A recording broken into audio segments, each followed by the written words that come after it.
Hello, everybody, and welcome to the latest episode of Tales from the Fandom. Today, I am joined by a longtime friend that I have been watching on Twitch for, I don't know, about 2 years, maybe. He is a member of Club Tortimer, and his name is Titus. You might see him streaming under the name Tidushot, or the link will be in the show notes. So that way, you can click on it and go check out his Twitch stream. Titus, how are you doing today? I'm doing great. Thanks for having me on, Tails. You and I have been following each other, at least on Twitch. Like I've most of the, I say following each other. I've been blessed to be a part of your like Twitch stream family for quite a while now. I think I stumbled upon you because whether it was maybe Spartan, Leonidas, the Rosie HGG family, led me to you, and I get to enjoy watching you stream. Well, those are very kind words. I appreciate that. Yeah, we both follow an amazing group of Twitch people, including those you've mentioned, HGG, Simply Press Start, a whole slathering of great Twitch streamers. It's always funny when I end up in a stream somewhere and I'm like just watching whose names pop up, and it's such a circle of people where it's the same people like over and over again. I'm like, oh, there's Titus. Oh, Titus followed me to this stream, and we must have been like just hopping streams or changing tabs or whatever, and there you are. But we're going to be talking about your Twitch streaming adventures later on in the podcast episode. We've got a great lineup of fandoms that we're going to be talking about, and one that I very rarely get to talk about is the classic movie, which also has a new movie coming out. I believe this year, was supposed to come out last year. Yes. The Ghostbusters franchise. Yeah. A lot of people may not know. Actually, it's I actually have alerts. Most of my alerts are actually Ghostbusters. You don't get to see them very often, but I've been a big fan for years. I really became heavy into it when into college, and I'm not really sure why it kind of like kicked in. Like I had seen the first movie, I had seen the second movie, and it's just like sometime in college, I watched them again, and just like I really love these movies. My little brother is actually kind of the same way, and he actually cosplays as Ghostbusters, and he was I wouldn't say internet famous or anything, but his photos got out there a lot at one point because he came up with this Ghostbusters Akbar. It's a trap. So it was his photo got a lot of traction, even though he wasn't credited a lot of the time with it. But we both got really into the Ghostbusters. Him a little bit more so. He went to the 2016 movie, the one with the all female leads. He actually got to Yeah, go to the premiere of that. awesome. That's cool. So I haven't gotten to do anything like that, but I have met Dan Aykroyd. I've got his autograph on an NES game version of Ghostbusters, so that's pretty cool. I remember, and it's so like the weird thing is like I grew up in the 80s, and I know I caught Ghostbusters on TV, Ghostbusters 1 and then the Ghostbusters 2 number of times, probably on like TNT, TBS, USA, just randomly. So you get the movie, but you don't get like the whole movie because they edited it out. Oh And I yeah. remember buying the VHS tapes at one point back in the day, and watching the movie. I was like, oh, there's a lot of this movie that I am not familiar with. Yeah, they definitely it's definitely an adult movie. It's not a movie meant for kids. So there is a lot of swearing and adult stuff. There's the scene with Ray where he's dreaming and his pants are getting unzipped by a ghost, and it's not meant for kids. Yeah, But we we showed it to the kids, and I was like, I don't remember this at all. the second one is definitely a lot more family friendly. And for some reason, and this is a very I don't know about unpopular, but not a lot of people agree with me. Well, actually, there's nothing to disagree with. The first movie is the better movie. The better comedy overall. I don't disagree with that. However, the second one is actually my favorite, uh, and it might be because of the family friendly portion. It's funny without having to go down the adult route. Uh, and I used to work at Blockbuster, so I'd actually every Sunday I would just throw that movie instead of having the trailers running. I would throw Hmm. the movie on because I could listen to it and know exactly what's going on. I didn't have to watch it because I knew it that well. I could quote most of the movie. That is, I can't believe that you worked at Blockbuster. Have we talked about this? I don't I Because I don't bring it up often because Blockbuster has exactly one store left in the world. because I used to work at Blockbuster. Oh, did you? I did not Yeah, know that. I worked at Blockbuster for, gosh, I worked at it in 2 different cities, probably for a combined 4 to 5 years, like, to the point where I was, like, assistant store manager, just, and I think, like, the best thing about being an assistant store manager is that they let me order movies. So I'd ordered, like, these really cult classic movies that we needed. Like, I felt people need to see these movies, so I got to order some, and that was like the best part of my limited power. That and like taking people's late fees away, but also dealing with death threats about late fees. Oh God, yeah, yeah. Yeah, I had no idea that you worked at Blockbuster. Without saying too much, we're actually pretty close to each other as far as where we're located. Was it here in this area that you worked, or is it not around No, here? it was back in Panama City, Florida, where I went to high school and college and came back after college. Okay, but yeah, I worked there from my first year of college until I worked for three to 4 years myself. Yeah, getting those free movie rentals and Oh yes, I used and abused those. oh, absolutely. Now, with Ghostbusters, what was the draw for you? I know, because I know you obviously watched them, but you said that they really hooked you in college. But what was the hook? Like, what snagged you to the point? Because at the time, it was what, 2 movies and then the cartoon series, which I remember watching when I was younger. Right. They had the two movies. They had the real Ghostbusters and they had the Extreme Ghostbusters. So both those cartoon series. I honestly I don't know. It's something again that I always like because we did watch the cartoon shows. I had seen the movies, and like I said, it just I really couldn't tell you what it was. Where it's just like I watched primarily the second one, and it just like I really just enjoyed the movie, and that's when I started watching it over and over at Blockbuster, and just like I really couldn't tell you what it was. It's just that, they're both great movies, as much as a lot of people, even like Bill Murray, will come out and say he doesn't like what they did with the second one and all that. It's like, I don't care. I enjoyed it. Now, I have to ask. It's a requirement on who is your favorite Ghostbuster. I don't know that I ever had a favorite. You'll learn throughout this whole process as you talk to me, where it's hard for me to pick favorites. It's something that's like I don't like to just spit out, this because if I hadn't sat and thought about it, it's something I'm not always comfortable doing. I'd say it's probably either Ray or Egon, though you can't really argue with any of them. Winston doesn't get a lot of as much screen time as everybody else, but he has his great moments as well. Okay. I know that I was talking with somebody that's also big into Ghostbusters, and we were talking about Venkman, Bill Murray's character, and we were talking about it, talking about his character specifically because she was like, how did he even get a doctorate degree? Not just one. I believe he holds like 2 doctorates. And I said he must have used his charisma to defend his dissertation, because that's really the only way I could see him getting through 2 doctorate programs. Yeah, because I think it was psychology and parapsychology. Yeah. But yeah, I mean, plus, well, he was also friends with Ray and Egon, so you can only imagine he got a lot of help there. Oh my goodness. Yeah, Ghostbusters is definitely like a franchise where if you grew up with it, you have like those solid memories.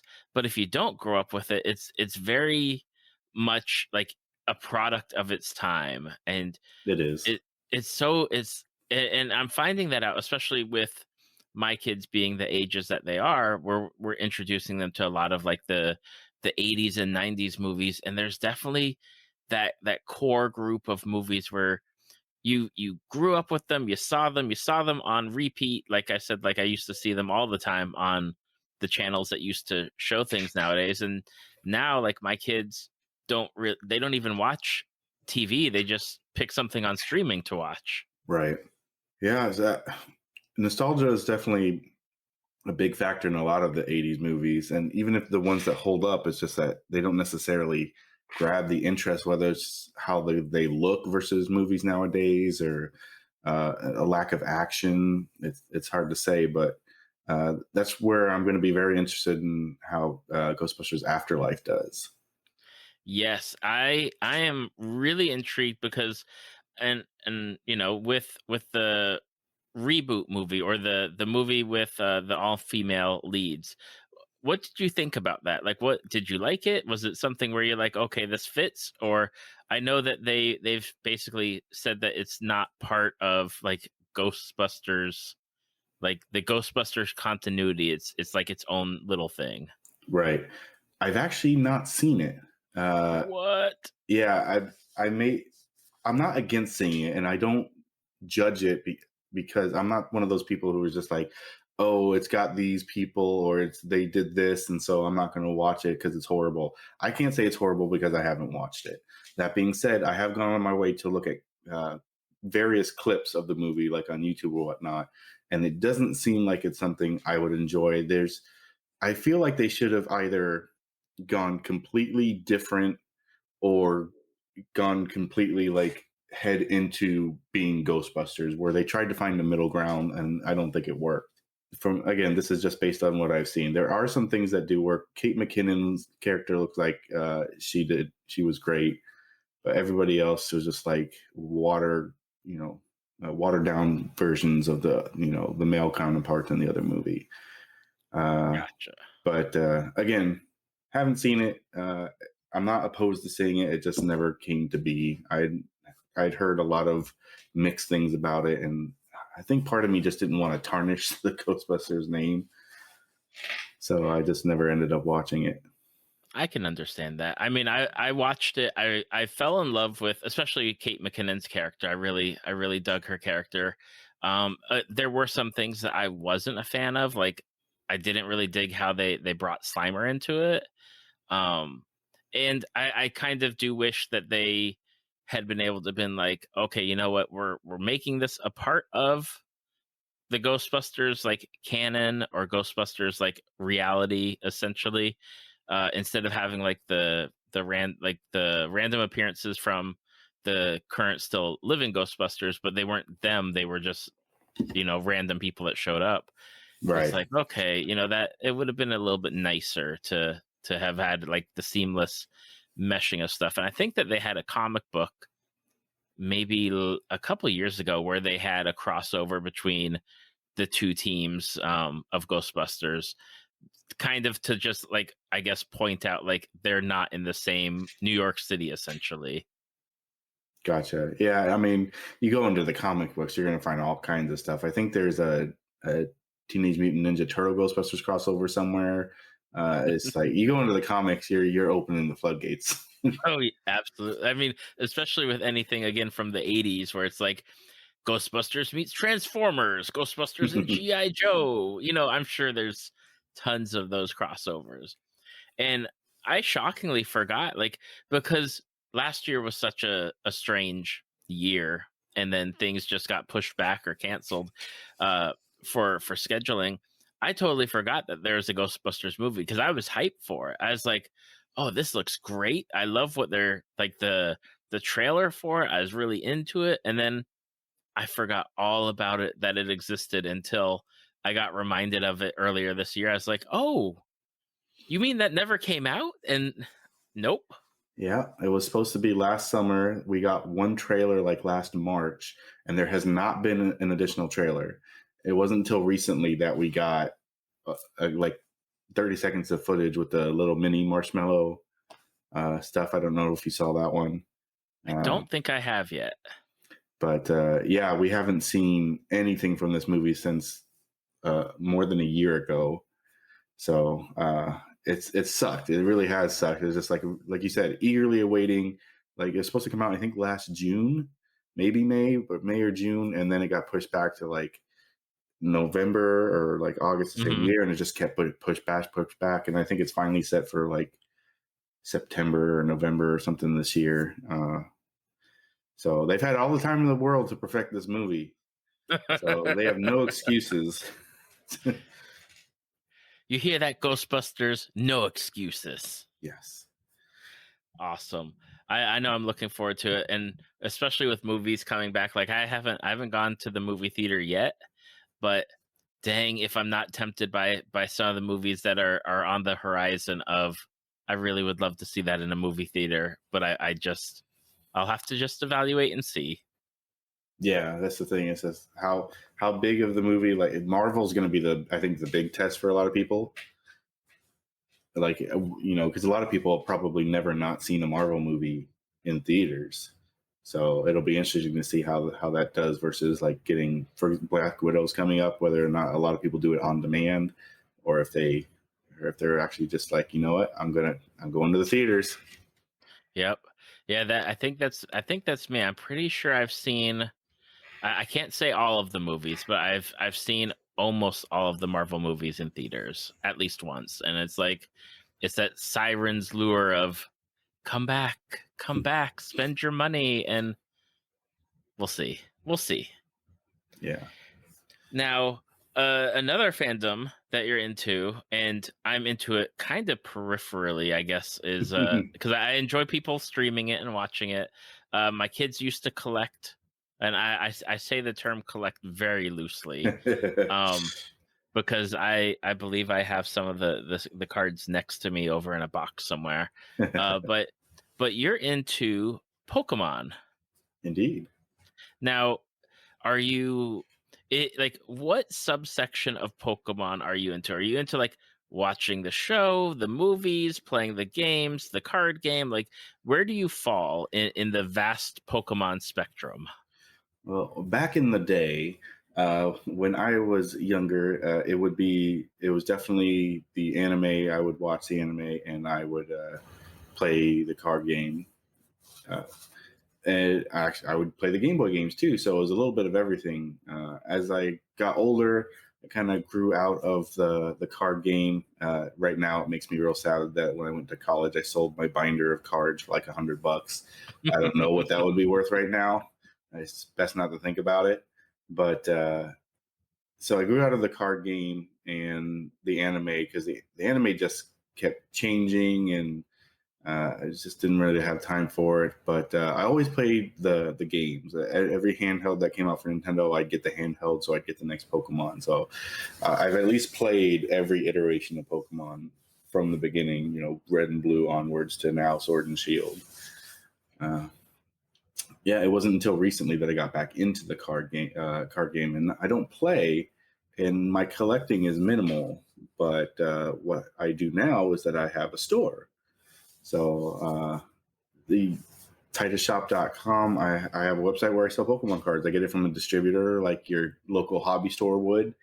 Get it shipped to my house and ship it off to everybody else. It's been really interesting. I started doing it because I know a lot of people. I follow a lot of people on Twitch who play Pokemon, mostly shiny hunting people, because the story in Pokemon can only get you so far. Right. So but when the pandemic happened, people got nostalgic and started getting Pokemon like Pokemon cards started like selling out, and then scalpers started buying them, and it became hard to find. And if you could find it, it wasn't going to be cheap. So Yeah. I didn't like that.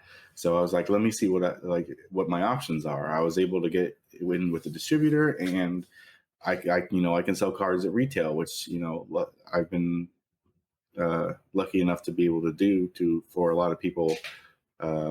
Vinny in the lab, Rhina, I actually partner with to where they have their own codes and they promote it, and I send them some free stuff. So it's been really interesting to be on the other side of things versus just straight up collecting and opening, where it's just, hey, now I'm on the retail side of it. Mm-hmm. Totally understand. And I was thinking about, as you're talking about, how you, like, obviously, like, you had the binder, and I remember reading stories recently of people talking about how during the pandemic, they're home, they're checking out like things that maybe are in storage, and they're talking about like, oh, I was sitting on a gold mine and I had no clue about how much money my Pokemon collection was. And I'm just like, dang, I wish my kids had a collection of Pokemon cards that were worth something, because I looked through them. I was like, let me take a look and see what they have, but they're from like Sun and Moon ish era on, and I don't think they have anything that's worthwhile. Mm, that sounds about right. A lot of, and then there's a lot of people who just like they heard about it and they're just like they automatically assume just because they have cards, they're worth something, and that is not the case at all. I'm actually in the process of going through all my bulk, so all the commons and uncommons and stuff that I have, I've got, and they sell for 4 cents per card, in most cases. So most of them aren't worth anything, but you get those rare few. If they're old enough, they're mint enough, or they're a Charizard, then you might have a little something. Now, out of curiosity, like what is it with Charizard as like that grail of Pokemon card? Like, why is it not Pikachu or Bulbasaur? Those kind of like more. I know Charizard is a popular character in the show at times, but why is Charizard like that grail Pokemon? I mean, I don't have an exact answer or one that is, based on my experience. It's just because it's weird because just because it is Charizard in the base set, the very first Pokemon card set, Charizard was the chase card. It probably had a lot to do with the anime and Ash and his Charizard, and being the theme Pokemon for Pokemon Red. It was just like the symbol for Pokemon, outside of Pikachu. Hmm. So it just kind of became its own thing and ran away. Even nowadays, and I think Pokemon now it's partially because Pokemon leans into it. They're like, okay, people like their Charizards. We're gonna put, there was a time where they had like 4 or 5 sets where every set had a Charizard, and they also make sure that they limit, those Charizards. It's like, okay, this ultra rare is one in every 150 packs. This Charizard is one in every 1,000 packs or something. So uh, it's the consumers. It's because of the consumers that it is the Charizard, but Pokemon again has leaned into it, so it's a bigger thing now because we made it a bigger thing. But that being said, there are others like Pikachu does in the Vivid Voltage set. There was no Charizard, or there was a Charizard, but it was just a base non-hollow rare card where there was a Rainbow Rare VMAX Pikachu, which was like a $300 card. So depending on the set, you do have others that take the spotlight. But if there's a Charizard in the set, it's probably sought after. Okay. Yeah, I was like, I always wondered, why Charizard amongst, uh, and again, showing my age of, I remember when it was just the original, what, 100 and something, 151, yeah.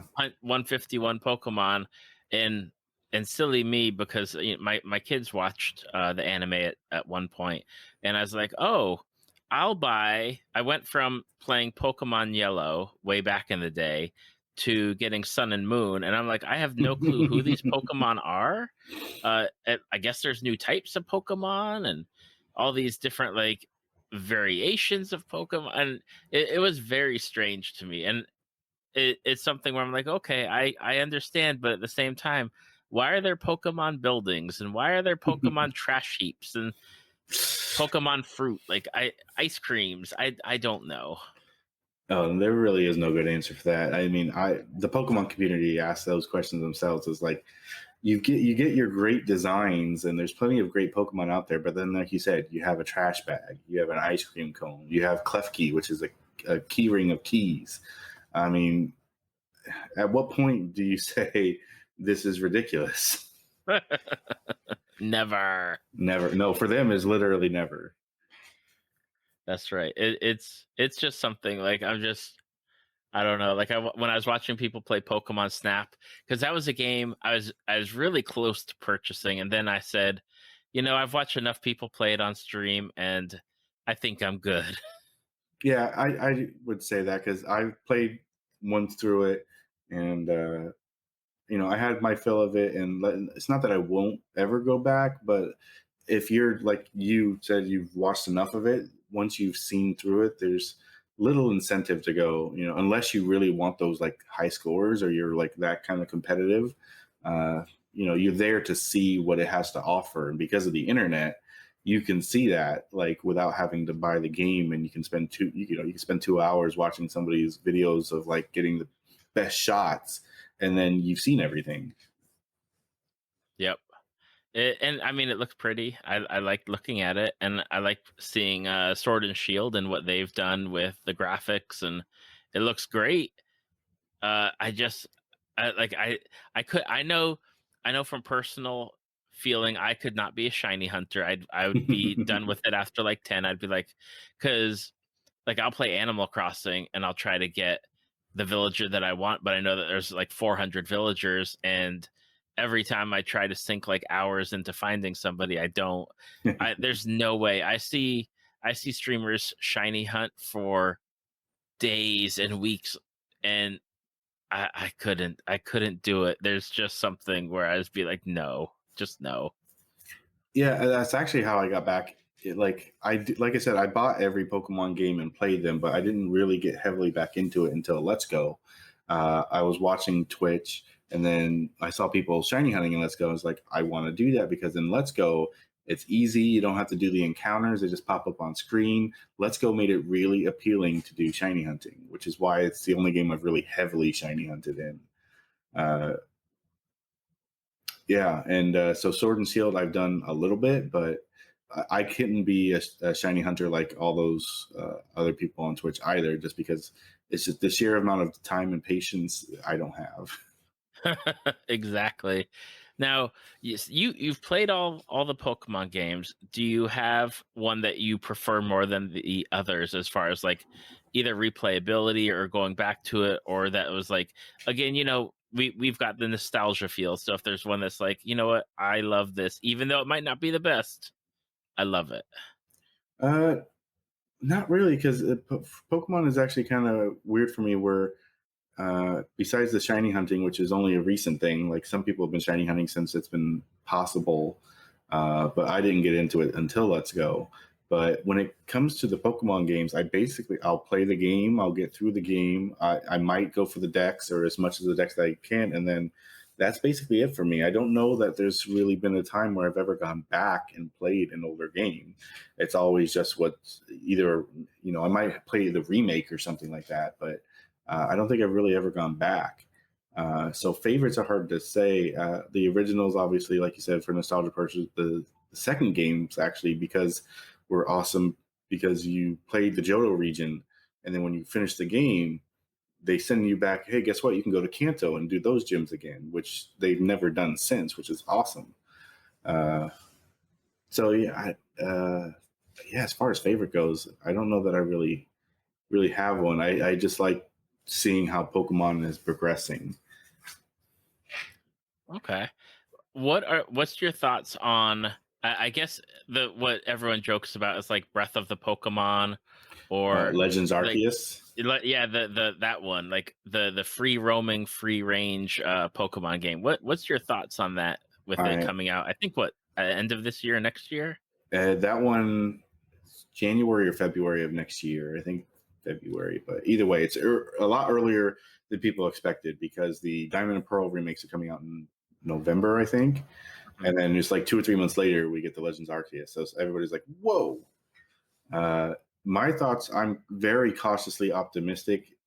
Obviously, what we saw was a little bit rough as far as like graphical, like little things that people pointed out, but the idea of being able to just roam around and catch Pokemon is what people have been talking about since the early game. So, depending on how it's done, it could be amazing. I have a feeling it'll fall short of a lot of people's expectations, but I'm excited to see what it actually becomes. Yeah, it's definitely something where I'm like, oh, they could do a lot with this. Let's see what they can actually pull off from people's expectations, like you said, because we're after what, we're a couple days out of E3, and I definitely was shocked about people's opinions coming out of that, like, oh my gosh, I can't believe X didn't happen. I'm like, y'all just need to chill a little bit with your speculation. Oh yeah, and the fact that a lot of the times, not every time, but a lot of the times, Pokemon will hold their own thing so that they're not taking away from others, and usually because they have a lot to talk about. Uh, People definitely needed to, their expectations need to be at a fair level versus every E3 can't be like we're getting a new Mario and a new Zelda and a new Metroid. Yeah, there's definitely stuff where I was like, okay, I understand that you wanted this, and I saw some people's bingo cards of different things they thought were going to be announced. I was like, okay, I understand, but there's just some very extreme reactions, and as somebody who just enjoys video games, it definitely caught me off guard of like people being that upset that something wasn't announced.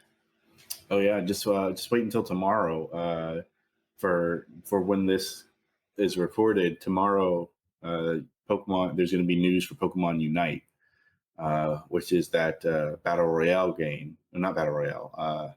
The MOBA. That's going to be on. I think it's mobile and Switch, and there's just so much hate for that game, even though nobody's played it, just because it's Oh. not what people were expecting. So I'm assuming it'll be enjoyable for those who give it a shot, but nothing super fantastic. Hmm.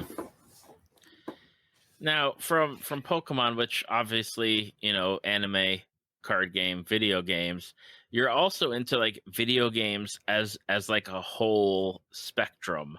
Oh yes, And I'd love to start off with, what was your first like video game or video game console that you had?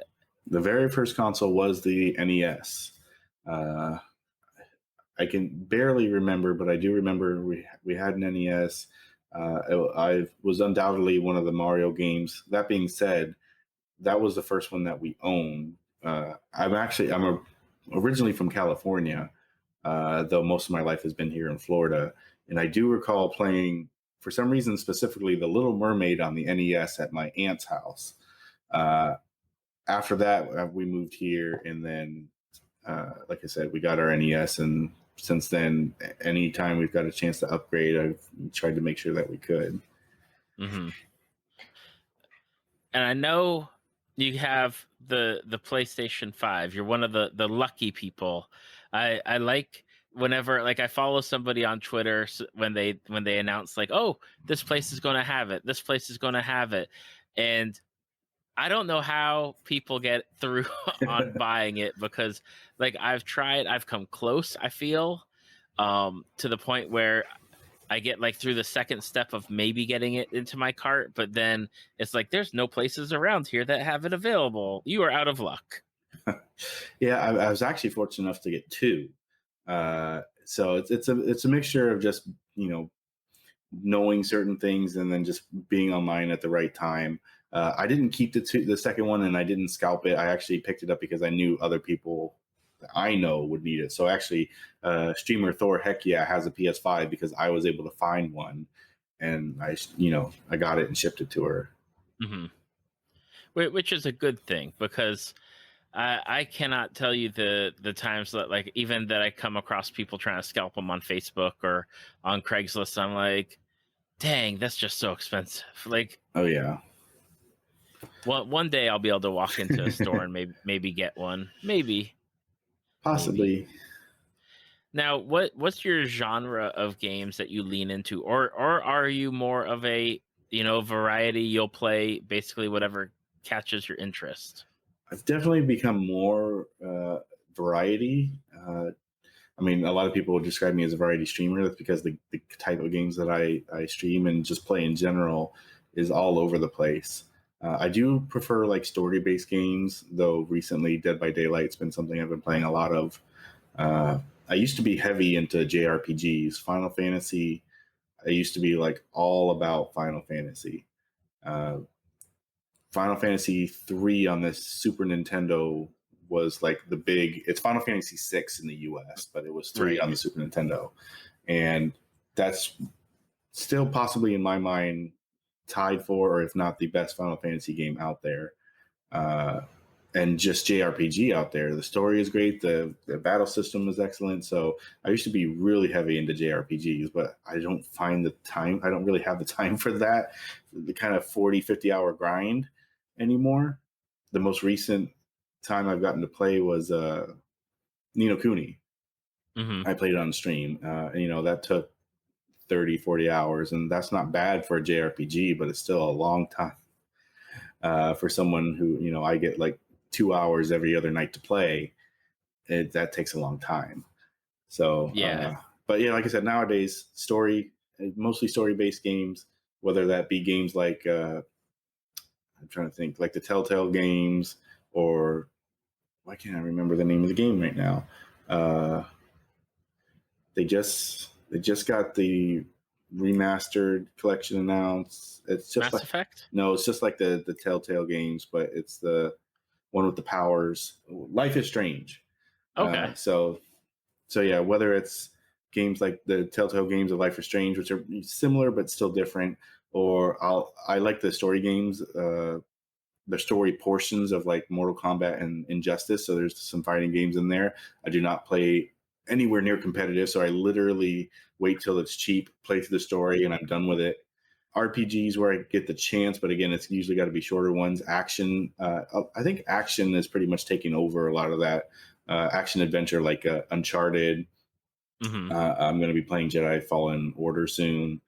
Uh, I'm playing Ratchet and Clank right now, so those are, I think, are the main types of games, because they're usually they're the storytelling's evolved so much in video games, where it's just like you can get a great story from those type of games where it wouldn't be the case before. So those are like 10 to 20 hour experiences you can knock out usually pretty quick. Sometimes they're less, and they're fulfilling in gameplay and story. So that's what I've been leaning to more recently. I definitely feel you on the JRPGs. I've never played. I know every time I bring it up, I feel terrible. I've never played Final Fantasy VI. I don't know why. I remember seeing the advertisements for it. I remember it coming out and hearing about it from my friends. I have no excuse. I have no excuse on why I never played it. But my favorite was Final Fantasy IV. That was a good one too, And though. yeah, and it's again, a lot of nostalgia feels. I remember playing it with people at sleepovers back in the day of having that type of activity where we'd play all hours into the night.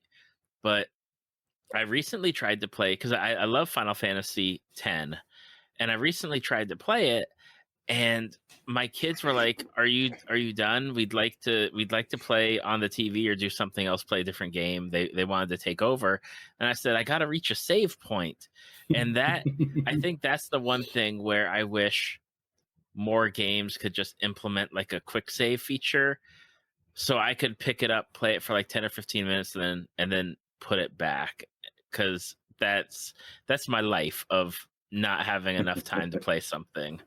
But yeah, I loved Final Fantasy, like Final Fantasy IV. I grew up with one, so I remember playing the original one and then going to two, which is four. I was about to say four Skips, was two on SNES. yeah, skipped six, which was three. Played Final Fantasy VII. Not a lot of it. I didn't get through a lot on the PlayStation. Skipped eight. Loved nine. Never finished it though. But 10 was the one where I sunk like 100 hours into it and played Blitzball and all that good stuff. Yeah, I'm a big fan of 10 too. I mean, heck, my username is derived from it. So, uh, for those who don't know, there's Titus in the game, or Titus, as we later knew about, but I choose to not pronounce it that way. And there's his father in the game is Jet, and they play Blitzball. Well, Jet has a jet shot in the game, and so when I was, the clever person in early middle school, trying to figure out in that case it wasn't Gmail. I was for school as a bats mail. I was like, what username could I come up with? And I was like, well, why doesn't Titus have a shot? So I just put the names together, and I was like, well, I don't want to. Two S's look stupid. Let me use one. And Titus Shot was born. So yeah, I also, like I said, big fan of 10. I actually platinumed 10 on the Vita when the remaster came out, so that was fun. It's amazing how many times 10 has been like ported into other systems, and it's funny because it's like it's almost up there with Elder Scrolls Skyrim, where it's like how many systems can we put Skyrim on? But it wasn't actually that bad until like we hadn't heard hide or hair of 10 since its release until a couple of years ago, and then it was like, guess what? PS3 is getting a remaster of 10 and 10 too. Oh, also we're putting it on the Vita. Also we're putting it on PS4, and then Yep. it just snowballed. Yeah, it's like could you do that with like Final Fantasy Tactics, please, so Oh that way I my could play it for the first time? God, I put it out on Twitter a couple months ago. Is I added Square Enix. I said, where is Final Fantasy Tactics on a system where I can get trophies on it? Because I want to. I want to replay the game. I love Tactics. That if it like 6 is my favorite main series game. Final Fantasy Tactics might be my favorite Final Fantasy game. Period. Just I don't. It's just so great, and I prefer. I will specify there was the PSP like kind of like remake. I mean, it wasn't really a remake. It was just kind of, I don't know if it was a port, but they used not the subtitles, but the text. They instead of using the text they did in the PS1 version, they used like, I don't know, proper, old English or something, and I hated it because they were, saying all their ye olds and stuff like that as opposed to talking. And I was like, I know that it fits for the time period, but I want my dialogue from the first from the original PS1 game. Yeah, that is one game where I'm like, because I played the Tactics Advanced one, and I liked it. It was cool, but I always heard so much about Tactics where So good. like I want to play it. Like I would love the chance to play it. Just give it to me on the Switch. Give it to me somewhere so that way I can just be like, let me pick it up and play it and get to enjoy that game. Something I forgot to mention when we were talking about Pokemon, to go back for a second, but it's still video game related. I don't know if you know, there's a game called Pokemon Conquest on the I DS. don't think I heard of it. No. It is a tactics Pokemon game. So grids, but you got Pokemon and you got their attacks. And so, like, if you want a mixture of Final Fantasy Tactics and Pokemon, that game does exist on the DS. That is, I'm trying to think of like just a legion of Psyducks like roaming across the battlefield. uh, I think you only get like one of each of the different ones that you come across, but I never made it all the way through. I need to go back and play it if I can. But yes, Now with you having the PS5, so you've got like the newest system. What are some of like the go-to games for you on the system? Are there games that have just come out just specifically for the PS5 that you're gaming on, or is it more that you're playing like PS4 games on the PS5? there isn't a lot of true PS5 exclusives right now where it's just like you have to have a PS5 to play it. I think there's only 2 or 3 total. And the most recent one that came out was this last Friday, which was Ratchet and Clank Rift Apart. Big fan of the series. One of my emotes is Clank saying hi. Uh, and it's just, I'm having a blast with it. So for the most part, it's used for PS4 games, but or PS5 versions of PS4 games. So I think exclusives, it might just be Ratchet and Clank. I know Returnal is also an exclusive, but I don't have that game yet. Uh, but yeah, they don't really have a lot. And even going forward, God of War, or did they say God of War? Now I'm trying to remember. I know Horizon is getting a PS4 version. I think they said God of War is getting a PS4 version. So there's not like a big incentive to get a PS5 unless you really want the upgrade in graphics. Hmm. But for me, actually, the speed is what really separates this generation from the last. Is that I can stick in a PS4 game or PS5 version of a PS4 game, and it loads like that. I don't even think about it now. I was playing Ratchet and Clank, and you get to the start screen, you hit resume, and you usually, if back in the PS4 days to PS3, I would expect a loading screen. This one is just like Mhm. resume, boom, okay, you're good to go. You're literally starting 2 seconds later. It just fades in, fades out, boom, and you're there. And that's how it is for a lot of games. And again, even older PS4 games. I first got the PS5, I did a test PS4 versus PS5. I had a disc, or I'd have two different versions or the same game, one on PS4, one on PS5, and I'd load them, and just the speed difference is just it.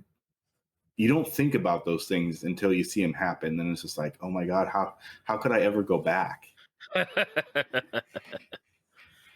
Now with I know I think I caught you streaming what Miles on Twitch recently, or when you first got it.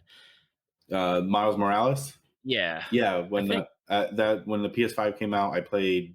I think I played Bug Snacks first mhm. because that was a short game, and then then I played Miles Morales, the PS5 version. Yeah, because when I was watching that, I thought like, dang, like the way that it's just so smooth and almost like it almost felt like really fast versus playing the Spider-Man on a PS4. You could definitely tell a difference when you were playing it and streaming it.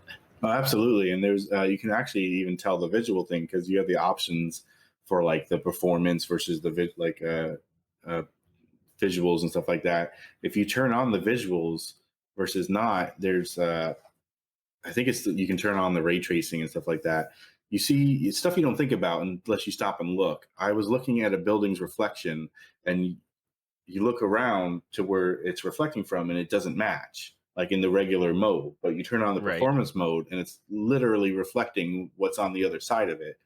And it's like it's something I never would have noticed if you don't stop and just pay attention to those kind of things. And it's just amazing what they can do now. I want to comment on a game that you mentioned just because I found it very disturbing, and I don't think it's meant to be disturbing, but it's disturbing, and that was Bug Snacks. Like that at some level, I'm just thinking to myself, "Wow, this is just." I don't know who created something of that game, but it I don't know, like it just weirded me out to watch that.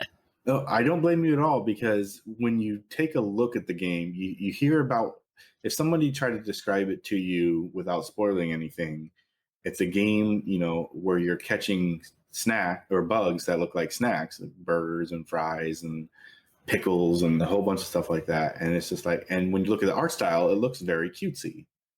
But you get into the game and it is very dark. This is not a game that like I would recommend to kids because one, it can be difficult at points. Like there's points where I got stuck and I had to like, what do I even do? And then just like the stuff that it goes over, uh, like eating these things in your sleep when you're thinking they're your pets and stuff like that. It's just like there's a lot of stuff that happens in this game that would make it not suitable for kids. Yeah, it was definitely something where I was like, "What am I watching?" And who came up with this? Right? No, it was crazy. I was fortunate enough to actually I got the code for the game provided to me by uh, I I'm on a mail list of a company that does promotional stuff. So it's like every once in a while you'll get to they're like, hey, these games are available. See if you can get a code. So I was like, I requested a code. I got a code, so I was actually able to get play it for free thanks to them. So it was nice to be able to do that and get to try it without having to pay because I would have been, I think, really weirded out. Like you said, if I had just like, I think simply press start. She played it after she saw me play it, but if I had saw her play it first, I'd be like, "What is going on?" But it is, as dark it is, as weird it is fun. I did enjoy my time with it.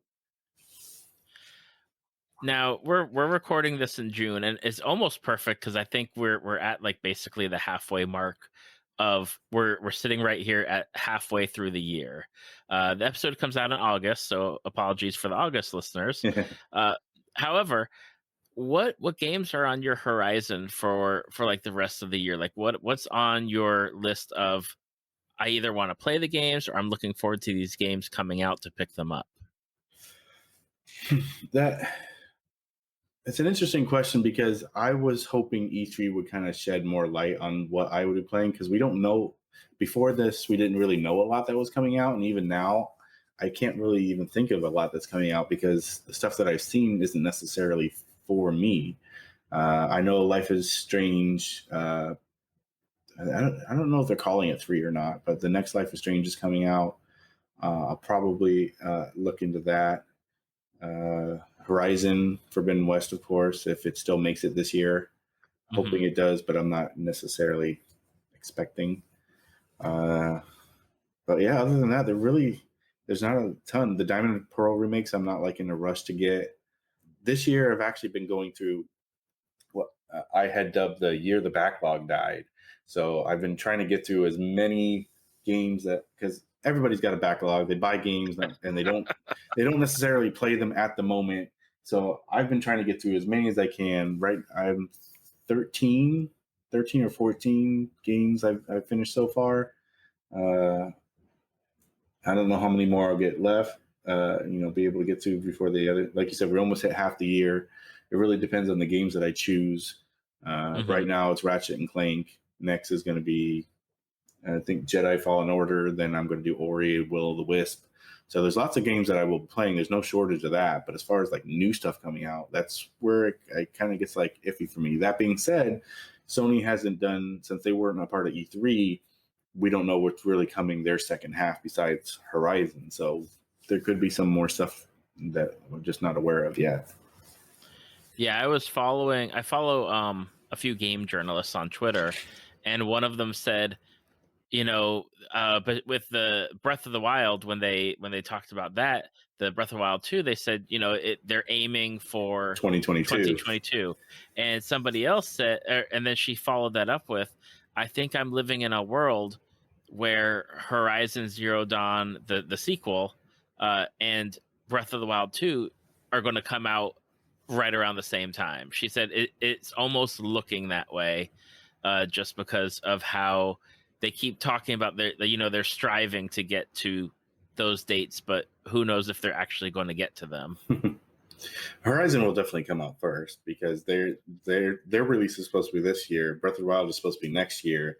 If they both were to get delayed, Horizon still wins or comes out first. So, but yeah, it is crazy right now how they probably shouldn't even give time frames on games until they're like absolutely certain, because there's way too many games that are just like, oh, it comes out this year or this quarter, and then they always get pushed. Yeah, it's something where being very American centric, as we both live here in America, where we're like, okay, we're on I guess like a decent trajectory for vaccinations and dealing with COVID as it is, and then you look at Japan, who at this point is still in really like a heavy quarantine and lockdown, and you aren't supposed to be doing stuff as much as like what we are in the States, and you just think to yourself, the people that are working are just trying to get stuff done, but they were out too, Oh yeah. Well, the change from going into the office to working from home, I can't imagine that makes certain jobs that makes it doesn't make it easier, but you can work just fine. Like I work from home every other day right now, which is I'm going back to the office soon permanently, but my job it's fine. But when you have to collaborate so much with other people, I can easily see where that makes things harder and takes a lot longer when you're not in the same room being able to discuss things at any point in time in the day versus having to make meetings or anything like that. Yeah, or even like the computer technology that you would need to do some of the work. Like That's true. I can't imagine they're going to be like, okay, pack up your desktop and bring it home, because having lived in Japan, desktops are not like a prevalent thing over there. It's like laptop because there's not a lot of space. Right. We've mentioned throughout the show, and especially at the beginning and through the gaming, but you stream on Twitch. I do. How did you first get into streaming on Twitch? Like, what was like the initial reason? Why did you decide to do this and put yourself out there like that? That's pretty much almost exactly the reason why I did it. I started doing it. I started watching Twitch a few years ago. It looked fun, but it was never anything I thought like, oh, I can make a career out of this. I can do what they do and make all this money. It was, for me, it was all about, I was always not antisocial, but I didn't go out a lot when I was younger. Even in college, it's not like I wasn't somebody who went out to parties or anything. I was very much an introvert. Uh, so Twitch seemed to be a way to allow me to be able to uh, just get out there more, meet people, socialize, and not traditional method, but still socialize. And luckily, with as big as Twitch was at the time that I started to look into it, it was available on PS4 to be able to just stream straight from your PS4. So I didn't have to buy any new equipment. I literally, well, except for unless I wanted a camera. And even then, I Hmm. already had a camera because of the PlayStation Move. So I literally had everything I needed to stream. Uh, so I did. There's people, like I said, I already knew who were streaming that. Because of that, I still talk to them and watch their streams now. Tridention, Thor, Heck Yeah, which I mentioned earlier. People I still talk to this day, and I've been streaming for more than 2.5 years at this point, and it's only grown. But yeah, it's because of like you, like being able to meet somebody like you is like really cool, and the things that you do, and Simply Press Start and Sugar Mama McNasty whenever she comes back, all amazing people that I'm glad to have met and get to talk to, even if it's not daily, a couple times a month, is just really cool and something I never would have done when I was younger.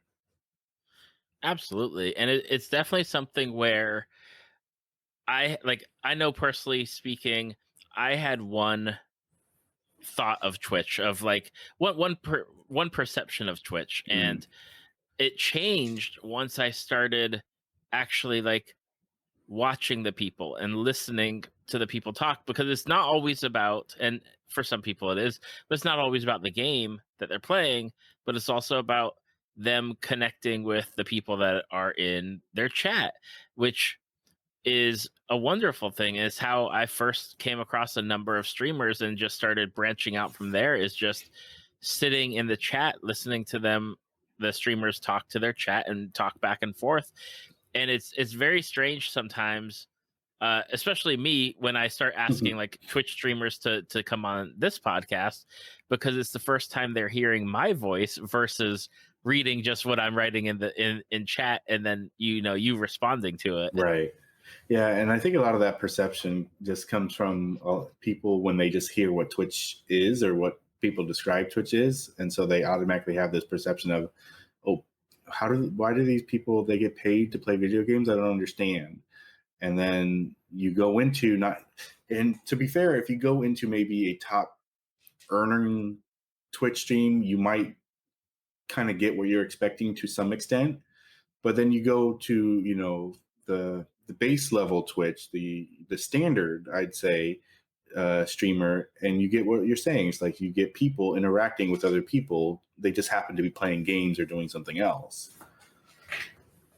Yeah, it's definitely something where I was like, okay, you know what, I like what I'm finding, and I definitely have the streamers that I try to routinely hit, and then I have the ones where I'm like, okay, let's see what else is out there. Let's see what else is happening on Twitch, because we were talking before about before we started recording about people doing art streams or people doing like programming streams or music streams, and it's just there's so much out there that it's hard to believe that people's perception is just video games, but that's what it is.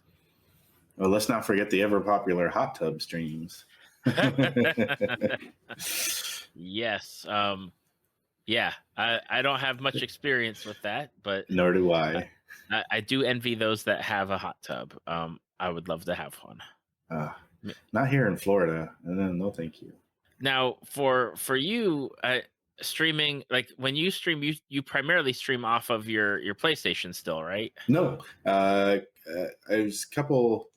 I don't know how long exactly. Probably within 6 to 9 months of me like consistently streaming. I had streamed before that, but I think it's like August of 2019.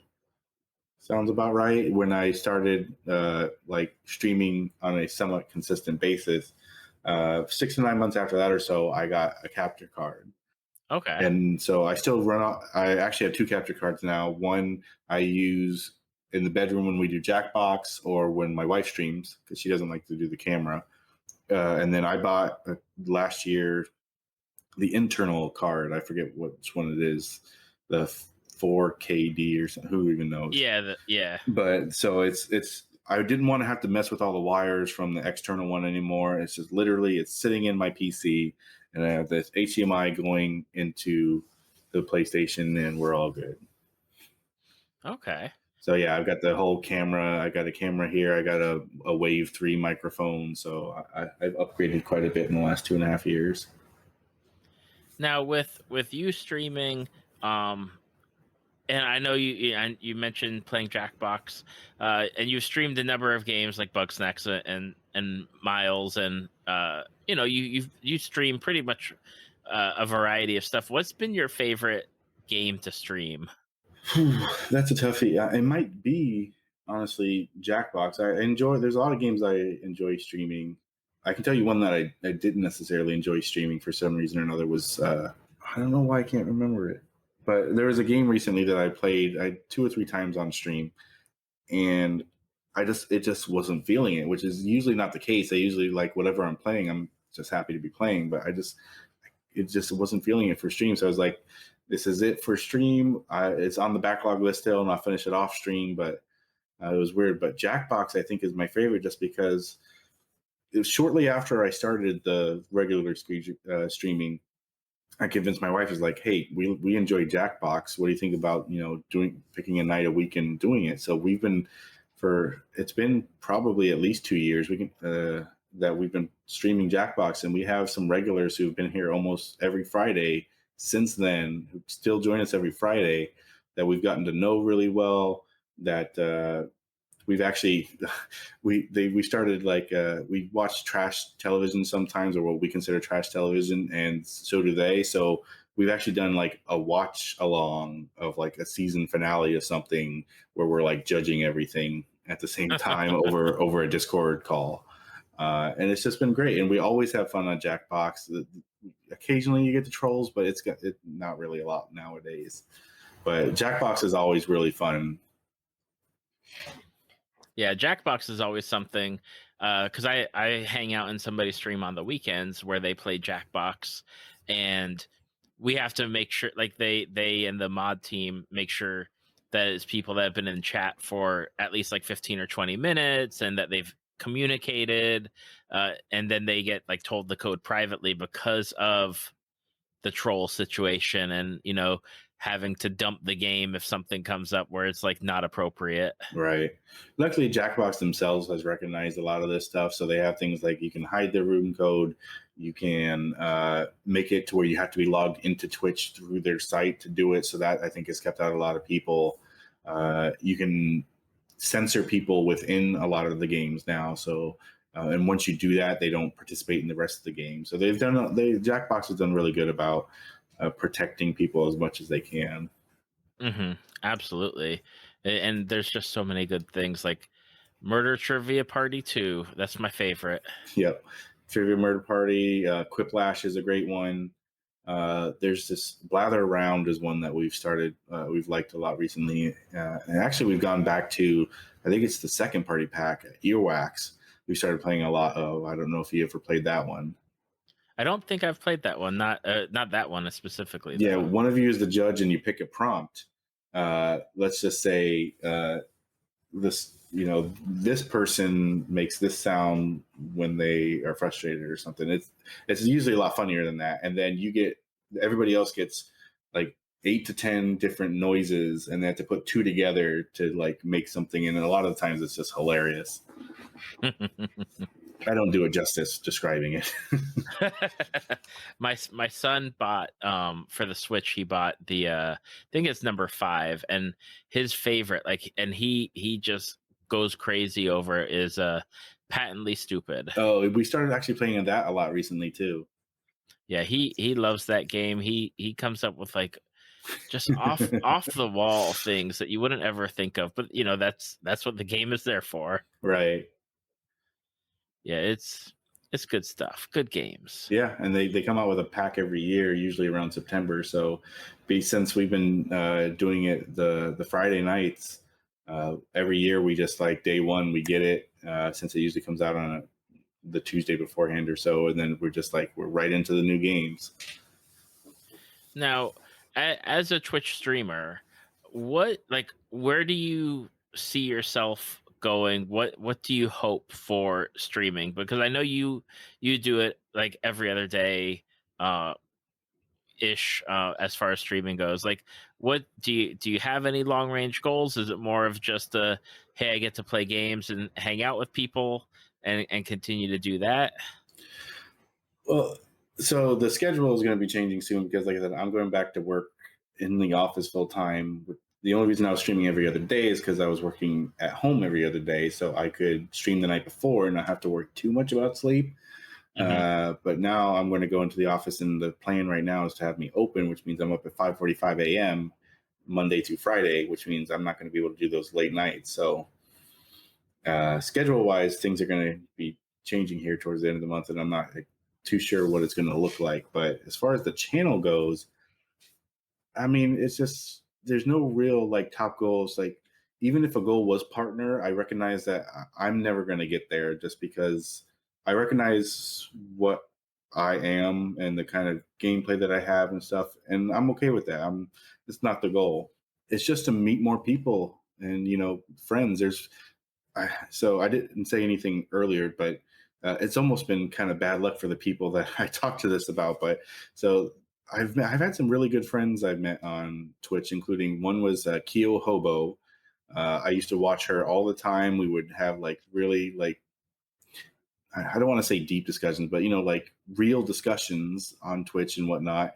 And then she stopped streaming. And then there was Sugar Mama McNasty, who it was like kind of like almost the replacement of I need to find a new channel with somebody, and she was amazing. And then she's not streaming right now. Hopefully she'll be back. And now like my new one is kind of like Shiny Wave. And so I'm just oh, I hope I'm not jinxing this and Shiny's going to stop streaming soon. But meeting more people like that, whether or not it's through me watching or people watching, me or hanging out with me, is the only goal. Is to just to keep myself being social, not be so closed up, and just meet some amazing people. Absolutely. And I feel that from, the podcasting perspective of my goal with the podcast was just to get out there and get to essentially air quote, meet people, because at the time my kids were young enough to where I once I put them to bed, I could do something for myself. And at the same time, like, I can't leave the house. So what can I do? Well, this is how I ended up here. Now, last question before we wrap up is, again, you got 6 months ish. By the time this episode comes out, you'll have 4.5 months. What games are you looking forward to streaming on Twitch for everyone? Uh, yeah. Again, that's not really something because it also depends on if there's any games that we haven't heard of. But immediately, Ratchet and Clank again. I'm having a blast. I'm going to be going for the platinum on that. So we've probably got another at least 2 weeks or so of streaming that. Then we're going to go to Jedi Fallen Order. The PS5 version of that game is out now. So when I heard that was coming, I actually kind of moved it. It was supposed to be earlier in the year, but I was like, oh, PS5 version. I'm going to just wait a couple months and just play the better version. And then Ori and the Will of the Wisp is after that. And then I have a whole list that I need to go through to decide what it's going to be. I've got the Yakuza games. I started playing the Persona dancing games, not the JRPGs, because those are like the worst kind of 100-hour grinds. Not that they're bad games, but I know for a fact that it takes like minimum 80 hours to like beat those games, and no, thank you. Uh, Sorry, everybody. I know there's a lot of Persona fans out there, but I've been playing the dancing games because those are like 10-hour platinum trophies, and they're fun and they're music. And I'm not always the greatest at it, but rhythm games are fun. So, yeah, for the foreseeable future, that's what it's going to be. Hopefully, Horizon does come out this year, in which case, at the end of the year, I will definitely be playing Forbidden West. Okay. Now, for people that have made it through the entire episode and they want to find you out there on the social media world or, website, what are the best places to find you? If you're looking for, it depends on the content you're looking for. Twitter.com/Tidushot will get you basically when most of the time I tweet there, it's when I'm going live on Twitch. I have a youtube.com/Tidushot. Everything's going to be Tidushot. Is going to be, I have a lot of different videos on there. Pokemon card openings are the major things recently. I also have my own podcast. I always jokingly say it's the rival to yours. Yes, I enjoy that. Where I interview people just like that. So those are up there. We've had guests like Hyrule Gaming Group, which you've had on twice, I believe. Yep. Simply Press Start and a bunch of amazing people. Instagram was recently, and that's also Tidushot. That I use most for the store to let people know when new stuff is in stock. Yeah, and then I think that's about everywhere. And of course, twitch.com/Tidushot, where you can see me live. At the very least, when my schedule changes, it'll be Friday and Saturday nights, and then I'll probably pick one weekday to lose sleep, and then we'll go from there and see how that goes. All right. Well, I will have the links to all of that in the show notes, the Facebook page and the website. So that way, if you are listening, you can give Titus a quick follow, whether it be on the Twitch or on the social medias, or check out the website for maybe all your needs on cards. And Titus, I just want to say thank you for taking the time to join me and talk about the things that you love. No, thank you so much for having me. It was real fun to get to talk about certain things, which you don't always get a chance to talk to. Even in a Twitch setting, you don't usually pick a topic and go deep into it. You just kind of surface talking. So it's been fun, and I look forward to getting you on my podcast soon. Thank you for listening to Tales from the Fandom. Subscribe to us on iTunes or your podcast app of choice. Follow us on Facebook at www.facebook.com/talesfromthefandom to see photos, links, leave feedback, and check out upcoming guests. If you'd like to be a guest, email David at talesfromthefandom@gmail.com.